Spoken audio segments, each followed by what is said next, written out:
ಎಷ್ಟು ಖರ್ಚಾಯಿತು sir champion ಸಿನಿಮಾಗೆ? ಒಂದು 10 ಕೋಟಿ ರೂಪಾಯಿ ಖರ್ಚು ಮಾಡಿದ್ದೆ. 10 ಕೋಟಿ? ಹೌದು. ಒಬ್ಬರ ನಿರ್ಮಾಪಕರು, ಅದು ನೀವು? ಹೌದು, ನಾನೇ ಒಬ್ಬನೇ. ಒಬ್ಬ ಫ್ರೆಂಡ್ಗೋಸ್ಕರ? 2008ರಲ್ಲಿ ಕೊಟ್ಟಿದ್ದ ಮಾತು 2018ರಲ್ಲಿ ನನಸಾಯಿತು. ಹೌದು. So great sir. ಒಬ್ಬ ಫ್ರೆಂಡ್ಗೋಸ್ಕರ 10 ಕೋಟಿ ರೂಪಾಯಿ ಖರ್ಚು ಮಾಡಿ ಒಂದು ಸಿನಿಮಾ ಮಾಡಿರುವಂಥ ವ್ಯಕ್ತಿ ನಮ್ಮ ಮುಂದೆ ಕೂತಿದ್ದಾರೆ. ಈ ಕಾಲದಲ್ಲಿ ಒಂದು 10 ರೂಪಾಯಿ ಕೊಡ್ರಪ್ಪ ಅಂತ ಅಂದರೆ ಯಾರೂ ಕೊಡಲ್ಲ. 10 ಕೋಟಿ ರೂಪಾಯಿ ಖರ್ಚು ಮಾಡಿದ್ದಾರೆ. So great sir. ಸೊ ಇದೆಲ್ಲದರ ನಡುವೆ ಚಾಂಪಿಯನ್ ಸಿನಿಮಾ ಮುಗಿಯುತ್ತೆ, ರಿಲೀಸ್ ಆಗುತ್ತೆ, ಏನೋ ಆಗುತ್ತೆ. ಅದಾದ ನಂತರ ನೀವು ಸಿನಿಮಾ ಇಂಡಸ್ಟ್ರಿಗೆ ಬರಬೇಕು ಅಂತ ಅನಿಸ್ಲಿಲ್ವಾ ನಿಮಗೆ? ಇಲ್ಲ, ಅನಿಸ್ಲಿಲ್ಲ. ಯಾಕೆ? ಯಾಕಂತಂದರೆ ಅಲ್ಲಿ ವಾತಾವರಣ ನಮಗೆ ಸೂಟ್ ಆಗಲಿಲ್ಲ. ಅದು ಯಾಕಂದರೆ ಡೈರೆಕ್ಟ್ರು ತೀರ್ಕೊಂಡ್ರು, ನಾನು ಒಬ್ಬನೇ ಆದೆ. ಈಗಿನ ಕಾಲದಲ್ಲಿ ಹೇಗಿದೆ ಗೊತ್ತಿಲ್ಲ ನಿಮಗೆ, ದುಡ್ಡು ದುಡ್ಡು ದುಡ್ಡು ಅಂತ ಬಡ್ಕೊಂಡು ಸಾಯ್ತಿದ್ದಾರೆ ಜನ. ಎಲ್ಲಿ ಯಾರಾದರೂ ಒಬ್ಬರು ಹೊಸಬ್ರು ಬಂದರೆ ಅವರನ್ನು ನುಂಗಿ ನೀರು ಕುಡಿದ್ಬಿಡ್ತಾರೆ.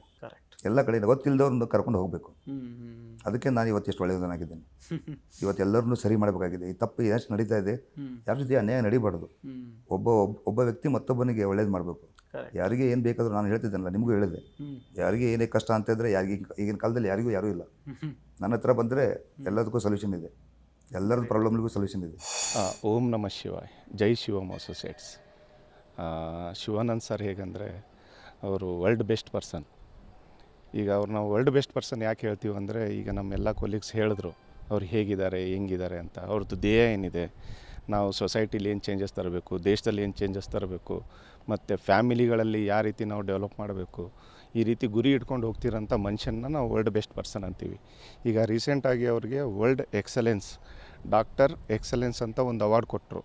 ಆ ಅವಾರ್ಡು ನ್ಯಾಷನಲ್ ಹೆರಾಲ್ಡ್ ಆಗಿರ್ಬೋದು, ಟೈಮ್ಸ್ ಆಫ್ ಇಂಡಿಯಾದಲ್ಲಾಗಿರ್ಬೋದು, ಎಲ್ಲ ಟಿ ವಿ ಚಾನಲ್ಸಲ್ಲಿ ಬಂತು. ಅದು ಸಾಮಾನ್ಯ ವ್ಯಕ್ತಿಗಳಿಗೆ ಸಿಗಲ್ಲ, ಅದು ಶಿವಾನಂದ್ ಸರ್ ಸಿಕ್ಕಿದೆ. ಈಗ ಅವ್ರಿಗೆ ಆ ಅವಾರ್ಡ್ ಸಿಕ್ಕಿದ್ರಿಂದ ಅವರು ಡಾಕ್ಟರ್ ಶಿವಾನಂದ್ ಎಸ್ ನೀಲನ್ನವರಾಗಿ ಪರಿವರ್ತನೆ ಆಗಿದ್ದಾರೆ. ಈಗ ಅವ್ರಿಗೆ ನಮ್ಮ ವರ್ಲ್ಡಲ್ಲಿ 190-200 ಕಂಟ್ರೀಸ್ ಇದೆ, ಅವ್ರಿಗೆ ಡೈರೆಕ್ಟಾಗಿ ಎಂಟ್ರಿ ಇದೆ ಅವ್ರಿಗೆ. ಈ ರೀತಿ ಅವರಿಗೆ ಒಂದು ಅವಾರ್ಡ್ ಸಿಕ್ಕಿರೋದು ನಮಗೆಲ್ಲರಿಗೂ ಹೆಮ್ಮೆ ಇದೆ. ಮತ್ತು ಅವ್ರು ಹೀಗೆ ಇನ್ನೂ ಬೆಳಿಬೇಕು, ದೇಶಕ್ಕಾಗಿ ಅವ್ರು ಇನ್ನೂ ಭಾಳ ಕಾರ್ಯಕ್ರಮಗಳು ಆಯೋಜನೆ ಮಾಡಬೇಕು, ಮತ್ತು ಎಲ್ಲರನ್ನೂ ಒಗ್ಗೂಡಿಸ್ಬೇಕು. ಈ ರೀತಿ ಅವ್ರದ್ದೊಂದು ಮಹತ್ವದ ಒಂದು ಧ್ಯೇಯ ಇದೆ. ಅವ್ರದ್ದು ಶಿವಮ್ ಸೇವಾ ಅಂತ ಒಂದು ಉದ್ಯಮ ಸ್ಟಾರ್ಟ್ ಮಾಡಿದ್ದಾರೆ. ಅದರಲ್ಲಿ ಹೆಂಗಿದೆ ಅಂದರೆ, ಯಾವುದೇ ರೀತಿ ಕೆಮಿಕಲ್ ರಹಿತ ಫುಡ್ಗಳನ್ನ ಜನಗಳಿಗೆ ಕೊಡೋದು. ಈಗ ಎಲ್ಲ ಇಂಡಸ್ಟ್ರಿಗಳು ಏನು ಮಾಡ್ತಾರೆ, ಬರೀ ಲಾಭಕ್ಕೋಸ್ಕರ ಓಡಾಡ್ತಿದ್ದಾರೆ. ಬಟ್ ಇವ್ರು ಹಾಗಿಲ್ಲ, ಜನಗಳಿಗೆ ಗುಣಮಟ್ಟದ ಊಟ ಇರ್ಬೋದು, ಗುಣಮಟ್ಟದ ಕಾಳು ಕಡಿ ಇರ್ಬೋದು, ಎಣ್ಣೆಗಳ ಪದಾರ್ಥಗಳಿರ್ಬೋದು, ಈ ರೀತಿ ಎಲ್ಲರಿಗೂ ಸೇರಬೇಕಂತೇಳಿ ಆ ಉದ್ಯಮನೂ ಸ್ಟಾರ್ಟ್ ಮಾಡಿದ್ದಾರೆ. ಶಿವಮ್ ಹೆಲ್ಪ್ಲೈನ್. ಈ ಶಿವಮ್ ಹೆಲ್ಪ್ಲೈನ್ ಏನಿದೆ, ಜನಗಳಿಗೆ ರಕ್ತದಾನ ಮಾಡಿಸೋದು. ಯಾರಿಗೆ ರಕ್ತದ ರಿಕ್ವೈರ್ಮೆಂಟ್ ಇರುತ್ತೆ, ಪಾಸಿಟಿವ್ ಇರ್ಬೋದು, A positive, B positive, O positive, ಈ ರಕ್ತನ ಜನಗಳಿಗೆ ಸೇರುವಂಗೆ ಶಿವಮ್ ಹೆಲ್ಪ್ಲೈನ್ ಥ್ರೂ ಅವರು ಕೆಲಸ ಮಾಡ್ತಿದ್ದಾರೆ. ಆ ಚಾಂಪಿಯನ್ ಸಿನಿಮಾದಲ್ಲಿ ನಿಮ್ಮ ಸ್ನೇಹಿತಗೋಸ್ಕರ ಮಾಡಿದ್ದು ಸನ್ನಿ ಲಿಯೋನ್ ಕರ್ಕೊಂಬಂದಿರಿ ನೀವು ಆ ಮೂವಿಗೆ, ಹೆಂಗೆ ಸರ್ ಅದು? ಒಂದು ಆಸೆ ಅಂದರೆ, ಈ ಸಿನಿಮಾದಲ್ಲಿ ಸನ್ನಿ ಲಿಯೋನ್, ಆ ಟೈಮಲ್ಲಿ ಸನ್ನಿ ಲಿಯೋನ್ ಹೆಸರು ತುಂಬ ಜೋರಾಗಿ ನಡೀತಾ ಇತ್ತು. ಅವ್ರು ನಮ್ಮ ಸಿನಿಮಾದಲ್ಲಿ ಒಂದು ಸಾಂಗಿಗೆ ಬಂದರೆ ನಮ್ಮ ಉತ್ತರ ಕರ್ನಾಟಕದ ಜನಗಳಿಗೆ ಒಂದು ಏನೋ ಮಜಾ ಸಿಗುತ್ತೆ ಅಂಥೇಳಿ, ಒಂದು ಡಿಂಗರ್ ಬಿಲ್ಲಿ ಅಂತೇಳಿ ಒಂದು ಶಿವ ಬೇರಿಯವ್ರಿಂದ ಹಾಡು ಬರ್ಸಿದ್ದೀನಿ. ತುಂಬ ಚೆನ್ನಾಗಿ ಬರೆದಿದ್ರು ಅವರು, ಅದು ತುಂಬ ಚೆನ್ನಾಗಿದೆ.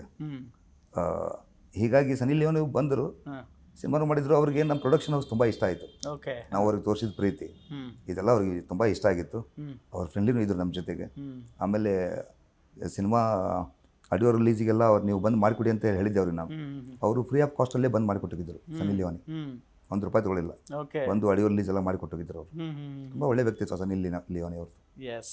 ಸೊ ಇವಾಗ ಹೆಂಗಿದ್ದಾರೆ ಸರ್ ನಿಮ್ಮ ಸ್ನೇಹಿತರು, ನಿಮ್ಮ ಒಂದು ಬಾಂಡಿಂಗ್ ಹೆಂಗಿದೆ ಈಗ? ನಮ್ಮ ಸಚಿನ್ ಧನ್ಪಾಲ್ ಮತ್ತು ನಿಮ್ಮದು ಇಬ್ರು ಕ್ಲೋಸ್ ಫ್ರೆಂಡೇ. ಅವರಲ್ಲಿ ಈಗ ಬೇರೆ ಸಿನಿಮಾದಲ್ಲಿ ಬಿಜಿ ಇದ್ದಾನೆ. ಈಗ ಸಿನಿಮಾ ಮಾಡ್ತಿದ್ದಾರೆ. ಬೇರೆ ಯಾವುದೋ ಒಂದು ಸಿನಿಮಾ ಮಾಡ್ತಿದ್ದಾರೆ. ಅದು ಒಂದು ಈಗ 60-70% ಕಂಪ್ಲೀಟ್ ಆಗಿದೆ ಅಂತ ಹೇಳಿದ್ದಾನೆ. ಇನ್ನೊಂದು ಸ್ವಲ್ಪ ಒಳ್ಳೆದಿದೆ ಅಂತೆ. ಅವ್ರು ನನಗೆ ಮುಂಚೆಯಿಂದ ಅಂದರೆ ಆಲ್ಮೋಸ್ಟ್ ಒಂದು 20 ಇಯರ್ಸ್ ಇಂದ ಪರಿಚಯ ನನಗೆ. ಅವ್ರಿಗೆ ಮೊದಲು ನಾವೆಲ್ಲರೂ ಕೂಡಿ ಬಾಸ್ಕೆಟ್ಬಾಲ್ ಆಡ್ಲಿಕ್ಕೆ ಹೋಗ್ತಾಯಿದ್ವಿ.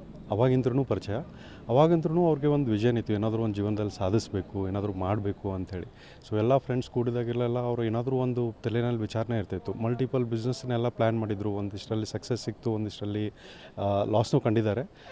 ತುಂಬ ನೋವು ಅನುಭವಿಸಿದ್ದಾರೆ. ಬಟ್ ಅದಕ್ಕೆ ಹಠ ಅಂತೂ ಬಿಟ್ಟಿಲ್ಲ. ಯಾವಾಗಲೂ ಒಳ್ಳೆ ವಿಷನರಿ ಪರ್ಸನ್. ಆ್ಯಂಡ್ ಸಮಾಜಕ್ಕೆ ಏನಾದರೂ ಒಂದು ಕೊಡೋಣ ಅಂಥೇಳಿ ಮೊದಲಿಂದ ಆದ್ರೂ ತಲೆನಲ್ಲಿತ್ತು. ಸೊ ಈಗ ಬೆಳೆದು ಬಂದ ನಂತರನೂ ನಮ್ಮ ಜೊತೆ ಅವಾಗ ಹೆಂಗಿದ್ರು ಅದೇ ರೀತಿ ಒಳಗೆ ಈಗ ಕೂಡ ಹಾಗೇ ಇದ್ದಾರೆ. ಸೊ ಎಲ್ಲರನ್ನೂ ಕೂಡಿ, ಎಲ್ಲರನ್ನೂ ಜೊತೆಗಿದ್ದು, ಎಲ್ಲರನ್ನೂ ಜೊತೆಗೆ ತೊಗೊಂಡು ನಡೀತಾರೆ. ಸೊ ಅದೊಂದು ಅವ್ರದ್ದು ಒಳ್ಳೆಯ ಗುಣ ಅಂತ ಹೇಳ್ಬೋದು.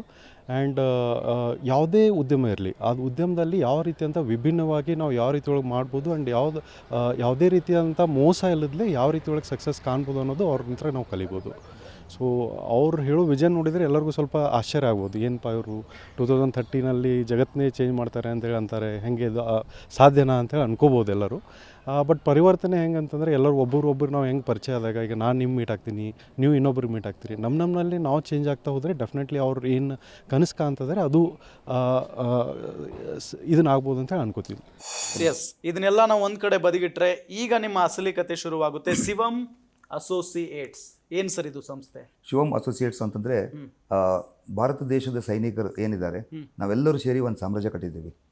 ಏನು ಅನ್ಯಾಯ ನಡೀತಾ ಇದೆ ಭಾರತ ದೇಶದಲ್ಲಿ, ನಾವು ತುಂಬ ಡೀಪ್ ಇದ್ದೇವೆ, ಒಳಗಡೆ ಇದ್ದೇವೆ, ಓಕೆ, ಹೊರಗಡೆ ಕಾಣಿಸಲ್ಲ ನಾವು ಯಾರು. ಯಾವ ರೀತಿ ಅಂತಂದರೆ ಸಮಾಜ ಸುಳ್ಳಿನ ಲೋಕದಲ್ಲಿ ಸುತ್ಕೊಂಡ್ಬಿಟ್ಟಿದೆ. ಈಗ ಸತ್ಯದ ಲೋಕದ ಕಡೆ ಯಾರಿಗೂ ಒಲವಿಲ್ಲ, ಸತ್ಯ ಸತ್ತು ಹೋಗ್ಬಿಟ್ಟಿದೆ. ಸತ್ಯ ಮತ್ತೆ ತೋರಿಸ್ಬೇಕಂತೇಳಿ ಶಿವಮ್ ಅಸೋಸಿಯೇಟ್ಸ್ ಅದನ್ನು ನಾವು ಈ ರೀತಿ ಮಾಡಬೇಕಂತ ಕಟ್ಟಿರೋದಲ್ಲ, ಅದು ಅದಾಗ ಆಗಿದೆ. ಇದು ಸಾಕ್ಷಾತ್ ಶಿವಜಿ ಅವ್ರದ್ದು ಆಶೀರ್ವಾದ ಇದೆ ಶಿವಮ್ ಅಸೋಸಿಯೇಟ್ಸ್ ಮೇಲೆ. ಇಲ್ಲಿ ಸುಮಾರು 1,20,000 ಜನ ಇದ್ದಾರೆ. 1,20,000 ಜನ ಮೆಂಬರ್ಸ್. ಇವರೆಲ್ಲ ಏನಂತಂದ್ರೆ ನಾವು ಒಬ್ರಿಗೊಬ್ರು ಬ್ಲಡ್ ಬೇಕಂದ್ರೆ ಬ್ಲಡ್ ಸಿಗುತ್ತೆ, ದುಡ್ಡು ಬೇಕಂದ್ರೆ ದುಡ್ಡು ಸಿಗುತ್ತೆ, ಜನ ಬೇಕಂದ್ರೆ ಜನ ಸಿಗ್ತೀವಿ. ನಾವು ಪ್ರಕೃತಿ ಬೆಳೆಸಲಿಕ್ಕೆ ಸಾಕಷ್ಟು ಗಿಡಗಳನ್ನ ಹಚ್ಚುವಂಥ ಪ್ರೋಗ್ರಾಮ್ ಮಾಡ್ತೀವಿ. ಸಮಾಜದಲ್ಲಿ ಯಾರು ಕಷ್ಟದಲ್ಲಿದ್ದಾರೆ ಅವ್ರಿಗೆ ಹೆಲ್ಪ್ ಮಾಡುವಂಥ ಪ್ರಯತ್ನ ಮಾಡ್ತೀವಿ. ಬೀದಿಯಲ್ಲಿ ಯಾರಿಗೆ ತಿನ್ಲಿಕ್ಕೆ ಅನ್ನ ಇಲ್ಲ ಅಂಥವ್ರಿಗೆ ಫುಡ್ ಕೊಡುವಂಥ ಪ್ರಯತ್ನ ಮಾಡ್ತಾ ಇದ್ದೀವಿ. ಎಷ್ಟು ಸಾಧ್ಯ ಆಗುತ್ತೆ ಅಷ್ಟು ಒಳ್ಳೆ ಕೆಲಸಗಳನ್ನ ಮಾಡ್ತಾ ಹೋಗ್ತಾ ಇದ್ದೀವಿ. ಬರ್ತಕ್ಕಂಥ ದಿವಸದಲ್ಲಿ ನಾವು ರಾಜಕೀಯಕ್ಕೂ ಬರ್ತೀವಿ. ನಾನು ಸತ್ಯ ಮಾತಾಡ್ತೀನಿ. ಮತ್ತು ನಾನು ಇನ್ನೊಂದೇನು ವಿಶೇಷ ಅಂತಂದರೆ ನನಗೆ ಅಂಜಿಕೆ ಇಲ್ಲ, ನಾನು ಯಾರಿಗೂ ಅಂಜೋದಿಲ್ಲ. ಸುಳ್ಳು ಹೇಳಿದ್ರೆ ಭಯ ಪಡಬೇಕು. ಸುಳ್ಳು ಹೇಳಿದರೆ ಭಯ ಬರುತ್ತೆ. ಸತ್ಯವಾಗಿ ಹೋಗೋಣ, ಯಾವಾಗೂ ಅಂಜೋದಿಲ್ಲ. ಕರೆಕ್ಟ್. ಯಾಕಂದರೆ ನನ್ನ ಜೊತೆ ಶಿವಜಿ ಇದ್ದಾರೆ. ನಾನು ಹೇಳಿದಿಲ್ಲ, ನಾನು ಕೆಟ್ಟ ಮಾಡಿದರೆ ಶಿವಜಿ ಇದ್ದಾರೆ ಅಂತೇಳಿ, ಅವರೇ ನೋಡ್ಕೋತಾರೆ. ಹೀಗಾಗಿ ಧೈರ್ಯವಾಗಿ ಮುಂದೆ ನುಗ್ತಾ ಇದ್ದೀನಿ. ನಮ್ಮ ಹತ್ರ ಸುಮಾರು ಒಂದು 15,000 ಬಂದೂಕು ಕೂಡ ಇದ್ದಾವೆ, ಎಲ್ಲ ಆರ್ಮಿದವರು, ವಿತ್ ಪರ್ಮಿಷನ್.